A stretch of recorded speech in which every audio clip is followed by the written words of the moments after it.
बेइंतहा सफर इश्क का 5। ये वो कोठी थी जो अंदर से ढेरों कमरों में तब्दील हो जाती थी, मानो वे कमरे न होकर ढेरों रास्ते हो जिस पर चलते हर शख्स की अलग अलग राहें थी। फिर भी कुछ एहसास शेष थे यहाँ अरुण के लिए, जिसके कारण उसकी बगावत कभी वह अपना ज्यादा सर नहीं उठाती थी और अपने पिता के बनाए नियमों के धर्रे पर चुपचाप वह चलता जाता था। अरुण अपने कमरे में आते तुरंत सिगरेट जलाते उसके जल्दी जल्दी गहरे गहरे कश लेने लगता है।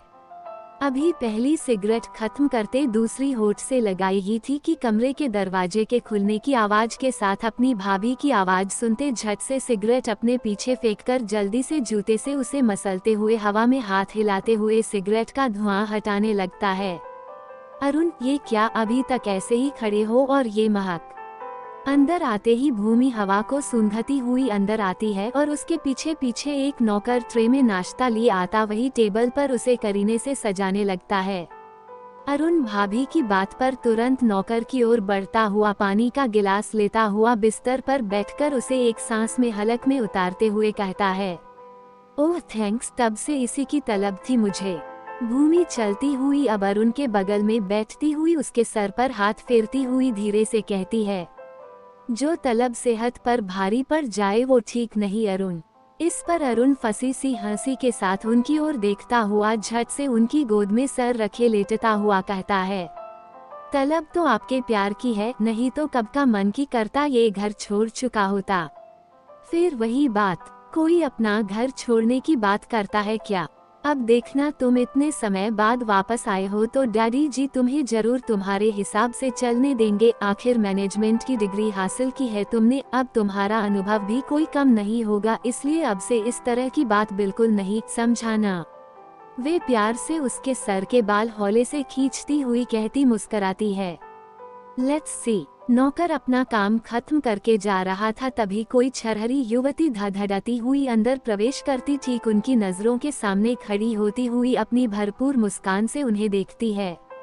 अब भूमि और अरुण की निगाह भी उसी पर थी। इससे पहले कि भूमि कुछ कहती अरुण जल्दी से कहता है, ये कौन है, मैं पहचान नहीं पा रहा। अरुण के ऐसा कहते जहां भूमि के होंठों पर मुस्कान थिरक आती है वही वो युवती पैर पटकती उसके बीच जबरन घुसकर भूमि की गोद में अपना सर भी रखकर लेटती हुई कहती है, खुद 4 साल बाद आए हैं और मुझे नहीं पहचानते?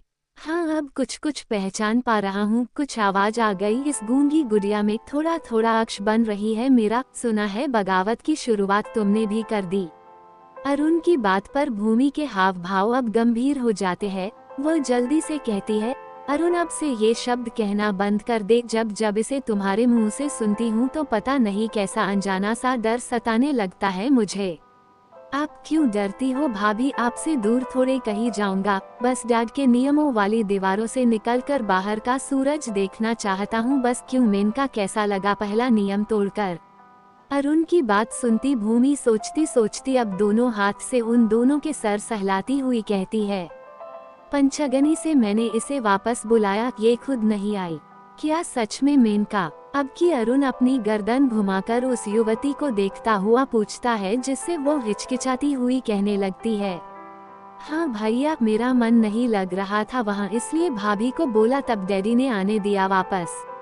चलो इसी तरह ही सही। अरुण फीकी हंसी के साथ कहता है, सच में मेरा मन ही नहीं लग रहा था भाभी के बिना, और मैं अपनी पाए यहाँ भी तो कर सकती हूँ। फिर पता नहीं क्यों डैडी को लगता है कि घर से दूर रहकर ही हम पढ़ सकते हैं। मेनका अपनी बात थोड़ा उदासी से कहती है, उनके लगने पर लगाम ही कहाँ है, वे तो बस हुक्म सुनाते हैं। चलो अच्छा ही है, यही रहो। अरुण की बात पर अब वह झट से चहकती हुई कहने लगी, थैंक्स भैया, चलिए एक आप तो मेरी बात समझ गए, नहीं तो तब से बड़े भैया अलग मुझसे खफा है मेरे वापस आने पर। शुक्र है आप उनके जैसा नहीं हो, वरना कौन घर में दो डैडी के बाद तीसरे डैडी को झेल पाता।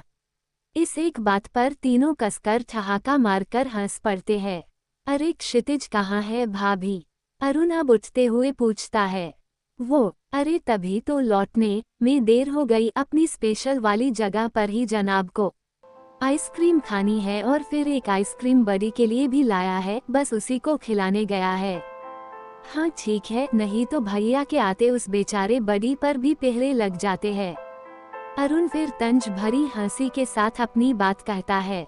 वे जानते थे कि आकाश को कुत्ते कितने नापसंद थे, पर अरुण और क्षितिज की जिद के कारण ही बडी इस मेंशन में था, और जब तक आकाश मेंशन में रहता तब तक बडी को भी जंजीर में जकड़े रहना पड़ता था।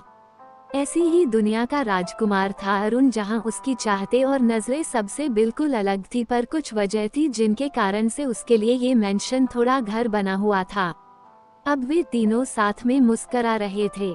दीवान लिमिटेड का सीईओ और दीवान परिवार का बड़ा बेटा आकाश दीवान अपने ऑफिस से निकलकर फॉरेन डेलीकेसी संघ मीटिंग के लिए अपने आलीशान ऑफिस की बिल्डिंग से निकलकर पोर्च में ज्यों ही खड़ा हुआ, तुरंत ही एक शानदार कार उसके आगे लग गई और उसके साथ खड़ा उसका पीए दीपांकर तुरंत पीछे का गेट खोलकर उसके बैठते तुरंत ही आगे की सीट पर बैठ जाता है। कार अभी वही खड़ी थी और दीपांकर आकाश की ओर करीने से झुका हुआ उसे मीटिंग का एजेंडा समझा रहा था, पर आकाश की नजर अब कार के शीशे के पार बिल्डिंग के फ्रंट की ओर लगी थी, जहां एक फिशनेबल युवती अभी अभी अपनी जल्दबाजी में गिर गई थी, पर जल्दी ही खुद को संभालती हुई वह अपनी मिनी स्कर्ट ठीक करती हुई अपनी फाइल संभालने लगती है। आकाश की निगाह बस उसे ही घूर रही थी। दीपांकर अपनी बात कहता कहता अब चुप होकर आकाश की ओर देखने लगा, जो अपने सपाट भाव से उससे पूछ रहा था, कौन है ये लड़की? आकाश के इशारे पर दीपांकर अब मुड़कर उस लड़की को नजरों से तलाशता हुआ देखता है, फिर आकाश की ओर देखता हुआ धीरे से कहता है, सर वो हमारे नए प्रोजेक्ट वाले होटल के रिसेप्शनिस्ट का इंटरव्यू है आज, शायद उसी के लिए आई होगी।